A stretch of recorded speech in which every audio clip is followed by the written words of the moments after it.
हरे कृष्णा। गोपियों का पातिव्रत। जब श्री कृष्ण ने देखा कि शरद ऋतु की पूर्णिमा की रात्रि आ गई है और शरद ऋतु अनेक मौसमी फूलों से, विशेषतः मल्लिका फूलों से सजी हुई है, तो अत्यधिक सुगंधित होते हुए भी उन्हें देवी कात्यायनी के प्रति गोपियों द्वारा की गई प्रार्थनाएं स्मरण हो आई, जिनमें उन्होंने श्री कृष्ण को अपने पति के रूप में प्राप्त करने की प्रार्थना की थी। उन्होंने सोचा कि शरद ऋतु की रात्रि ऐसे सुंदर नृत्य के लिए सर्वथा उपयुक्त रहेगी, फलतः पति रूप में श्री कृष्ण को प्राप्त करने की गोपियों की कामना फलवृत हो सकेगी। गोपियों के साथ यह नृत्य महामाया के स्तर पर नहीं अपितु योग माया के स्तर पर हुआ। श्री कृष्ण व गोपियों की रासलीला योग माया के स्तर पर होती है। योग माया व महामाया स्तरों के मध्य अंतर की तुलना श्री चैतन्य चरितामृत में सोने तथा लोहे के अंतर से की गई है। धातु क्रम की दृष्टि से सोना तथा लोहा दोनों ही धातुएं हैं, किंतु उनके गुण सर्वथा भिन्न हैं। इसी प्रकार यद्यपि गोपियों के साथ श्री कृष्ण का रास नृत्य सामान्य तरुण व तरुणियों के नृत्य जैसा प्रतीत होता है, किंतु उनके गुण में भेद होता है। इस भेद को परम वैष्णवजन समझते हैं, किंतु वे श्री कृष्ण व काम में अंतर समझते हैं। किंतु जब श्री कृष्ण गोपियों को अपनी वंशी की ध्वनि से बुलाते हैं, तो गोपियां तुरंत ही श्री कृष्ण को प्रसन्न करने के लिए दिव्य कामना से रास नृत्य की ओर दौड़ पड़ती हैं। श्री चैतन्य चरितामृत के लेखक कृष्णदास कविराज गोस्वामी जी बताते हैं कि काम का अर्थ इंद्रिय तृप्ति है, परंतु प्रेम का अर्थ भी इंद्रिय तृप्ति है। किंतु श्री कृष्ण के प्रति गोपियां, श्री कृष्ण जब 8 वर्ष के थे तो उन्होंने गोपियों के साथ रास नृत्य का आस्वादन लिया। उस समय अनेक गोपियां विवाहित थीं तथा सभी गोपियां जो कृष्ण को पति रूप में चाहती थी पहले से ही विवाहित थीं। फिर भी वे सभी श्री कृष्ण को पति रूप में पाने की आशा रखते थे। श्री कृष्ण को पति के रूप में पाने की इच्छा रस पारकीय रस कहलाता है। श्री कृष्ण के साथ अनेक संबंध स्थापित किए जा सकते हैं, जिनमें स्वामी व दास, मित्र मित्र, पिता व पुत्र, प्रेमी व प्रेमिका, किंतु इन सभी में पारकीय रस अर्थात गोपियों द्वारा श्री कृष्ण को पति रूप में पाने का भाव समस्त रसों में सर्वोपरि माना जाता है। यह पारकीय रस गोलोक वृंदावन के आध्यात्मिक आकाश में सदा विद्यमान रहता है। शरद पूर्णिमा के चंद्रोदय के कारण गोपियों की श्री कृष्ण के प्रति प्रेम की इच्छा बलवत हो उठी। सभी वन सुगंधित फूलों से लद गए। समस्त वातावरण शांतिदायक व आनंदप्रद था। जब श्री कृष्ण अपनी बांसुरी बजाने लगे तो वे सारे वृंदावन की गोपियों मोहित हो गईं। समस्त गोपियां स्वभाव से ही श्री कृष्ण को सौंदर्य के प्रति अत्यधिक आकृष्ट थी तथा जब उन्होंने वंशी की ध्वनि सुनी तो वे सभी कृष्ण की इंद्रियों की तुष्टि के लिए अधीर हो उठी।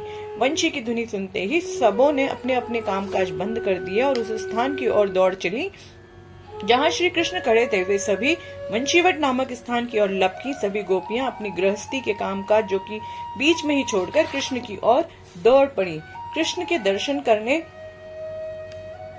पर जब मनुष्य श्री कृष्ण के प्रति आकृष्ट होता है और पूर्ण कृष्ण भावनामृत में रहता है तो वह किसी सांसारिक कार्य की प्रवाह नहीं करता। वह कार्य कितना भी आवश्यक क्यों न हो, कृष्ण भावनामृत इतना बलवान होता है कि यह प्रत्येक व्यक्ति को भौतिक कार्यों से भी छुटकारा दिला देता है। शील रूप गोस्वामी एक सुंदर पद में लिखते हैं कि जिसमें एक गोपी दूसरी गोपी को आदेश देती है कि हे सखी, यदि तुम भौतिक समाज, मित्रता व प्रेम को भोगना चाहती हो तो तुम इस हसीले श्री गोविंद का शरण दर्शन देखने मत जाओ, जो यमुना के तट पर खड़ा होकर अपनी वंशी बजा रहा है। केवल गोपियों का केवल एक ही घाट है, वह है यमुना का घाट, जहाँ वे नित्य श्री कृष्ण का दर्शन पाने के लिए लालायित रहती हैं। उन्हें अन्य किसी घाट के विषय में कोई जानकारी नहीं। गोपियां जो श्री कृष्ण के चिंतन में ही मग्न रहती हैं, फलस्वरूप वे उनकी इंद्रियां इतनी शुद्ध हो गई हैं कि वे उन गोपियों के पद को प्राप्त हो गई हैं जो श्री कृष्ण की आह्लादनी शक्ति के कारण प्रकट हुई थी।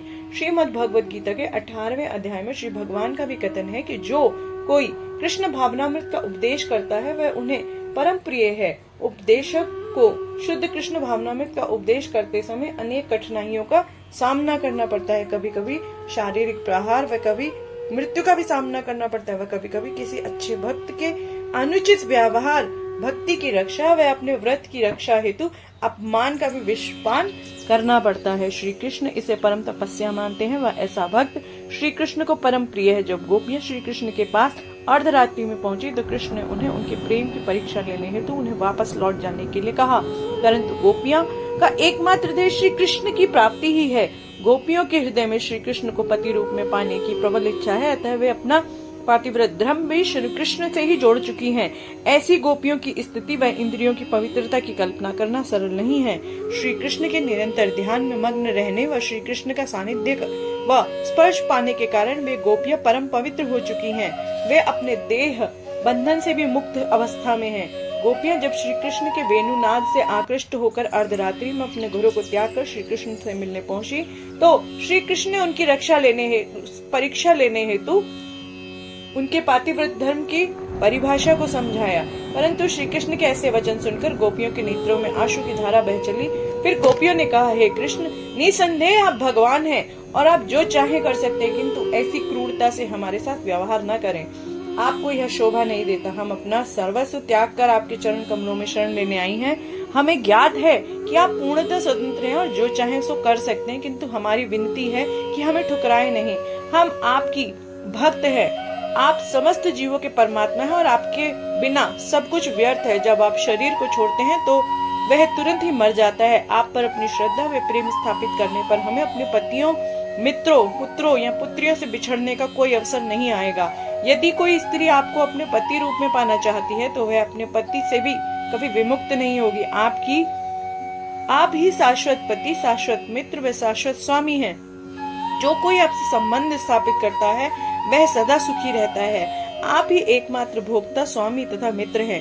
गोपियां श्री कृष्ण से अनुरोध करती हैं कि यदि आप हमें नहीं अपनाते हैं तो हम आपसे वियोग की अग्नि में जल जाएंगी। वह इस अवस्था में अपना तथा आपके सुंदर स्वरूप का चिंतन करती हुई तुरंत ही अपना देह त्याग देंगी। आप हरि हैं। हमने आपके चरणों की धूल में अपने आप को रख लिया है। कृपया हमें ठुकराए नहीं, क्योंकि हम पूर्णतः शरणागत हैं। हमने इसी आशा से अपने घर छोड़े हैं कि आपकी सेवा पूर्ण रूपेण कर सके। हमारी एकमात्र यही विनती है कि आप हमें अपनी दासी बना लें। अतः गोपियों का अनुनय विनय सुनकर श्री भगवान प्रसन्न हुए व गोपियों के प्रति अत्यधिक दयाद्र होने के कारण श्री भगवान उनकी इच्छा अनुसार उनका आलिंगन करने लगे। गोपियां श्री कृष्ण का स्पर्श व सानिध्य प्राप्त कर आनंदित होती। हरे कृष्ण।